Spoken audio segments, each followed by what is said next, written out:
Hello বন্ধুরা, সবাই কেমন আছো? আশা করি সকলে ভালো আছো। আমিও ভালো আছি।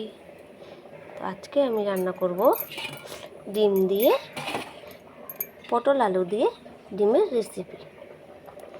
চলো ডিমের মধ্যে লবণ হলুদ দিয়ে, ওদিকে দেখো তেল গরম হয়ে গেছে, ডিমগুলো লাল লাল করে ভেজে নেব।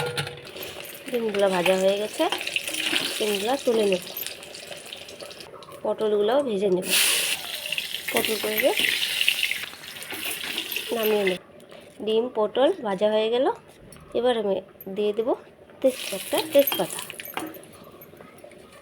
আর দেব সব গরম মশলা আর দিয়ে দেবো পেঁয়াজ কুচি। পেঁয়াজগুলো ভাজা হতে হতে আমি এবার মশলা তৈরি করে নিচ্ছি। দিয়ে দেবো কিছুটা পেঁয়াজ, দুটো কাঁচা লঙ্কা, 3টা শুকনো লঙ্কা, কিছু পরিমাণ আদা,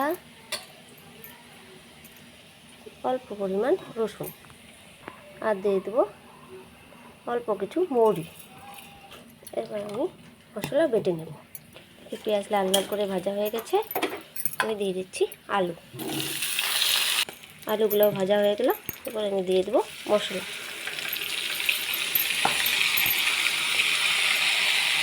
পেস্ট করা মশলা দিয়ে দিলাম।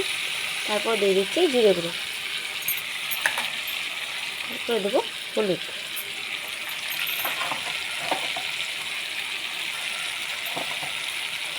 তারপরে দিয়ে দিচ্ছি স্বাদ মতন লবণ। ভালো করে কষিয়ে নেব। তারপর দিয়ে দেবো পটল দিয়ে কিছুক্ষণ নাড়িয়ে চাড়িয়ে এবার আমি ডিমগুলো দিয়ে দেবো।